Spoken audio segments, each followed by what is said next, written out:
कि पड़ते से नुरवा डोलिया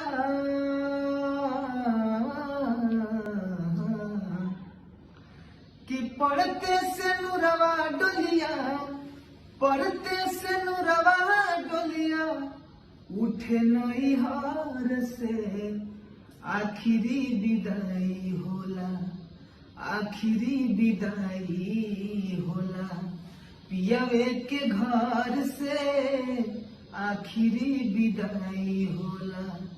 शुरू होला जिंदगी नया शुरू होला जिंदगी नया भले को हबार से आखिरी विदाई होला आखिरी विदाई होला। बलमुए के घर से आखिरी विदाई होला पियावे के घर से आखिरी विदाई